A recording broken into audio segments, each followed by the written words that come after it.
Hi, I'm Courtney. I'm Lindsay. And this is Wixie Mixer. Today we are making a cocktail based on Canopy by Otherland.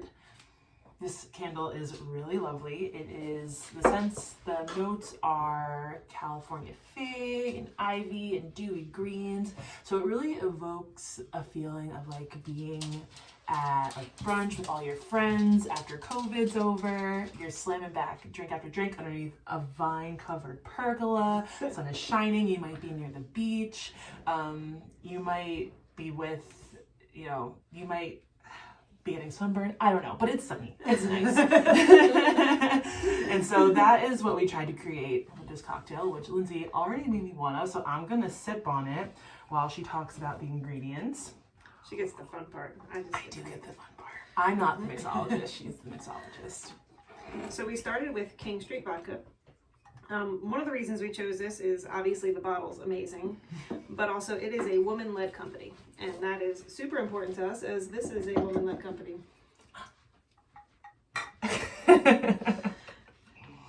So we're going to start with 2 ounces of this, not in the glass. Until we got a few already in the mixer. A few. So we're going to start with 2 ounces here.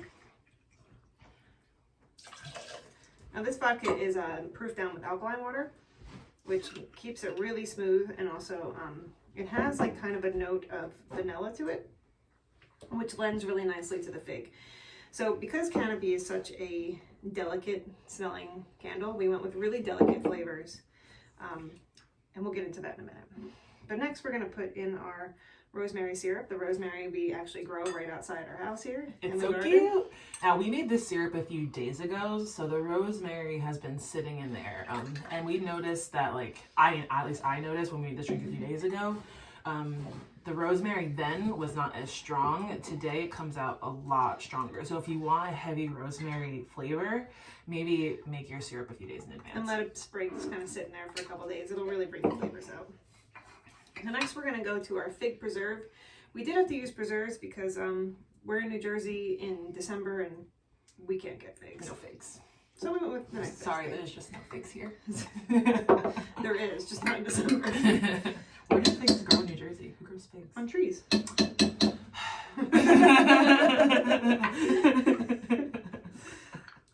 So once we got our vodka, our rosemary, our fig, we're going to add our grapefruit. We're using about 1/2 grapefruit per drink.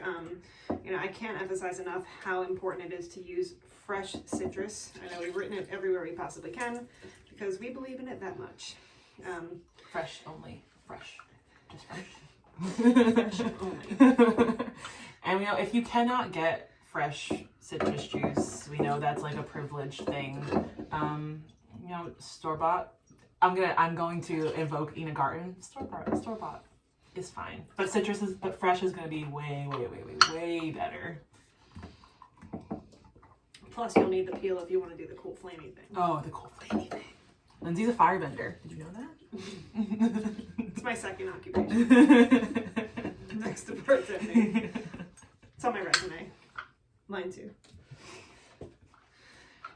This is really taking me quite some time. Good thing I have Courtney here to talk about stuff like Firebend. I don't even really like grapefruit that much, but this drink is great. Grapefruit. We're gonna give it a nice shake here. Why do we shake this drink? I want all the flavors to kind of mix. So we are shaking this over ice. Get everything kind of moving in there. But we are going to pour it over 1 large cube. And the reason we're doing that is because we really don't want anything in this to be too watered down. Don't forget to double strain. Good thing You don't want any pulp. No pulp. So we really don't want all the flavors to get watered down, which is why we're doing a large cube. It'll keep the drink cool while not lending to it being watered down. So we're going to top it off with some Prosecco. Thanks, Hank. He's like a month old. It's his Prosecco.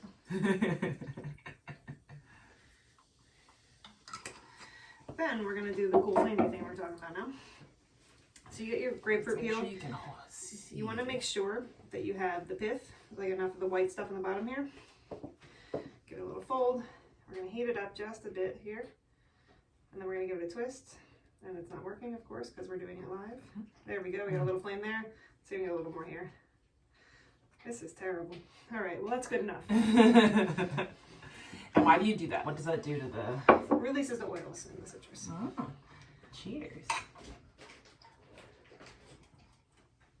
Now, we put the ingredients in the recipe down below in the caption. If you like this video, please hit the like button, subscribe, hit the bell, get some notifications, because we're going to be trying to come up with new recipes at least once a week. Probably going to have an extra one this week because New Year's Eve is tomorrow. I want to make sure you guys can get crunk as possible by yourself in your house, maybe with one or two close family members. This is a great New Year's Day drink. Oh, this yes. Is the New Year's Day. This is a New Year's Day drink because you're going to be like a little hungover, a little tired, and all Hair this. of the dog. Yeah, a little citrus kind of wake you right up. All right. And thank you so much for watching. Again, like, subscribe. We'll see you next time.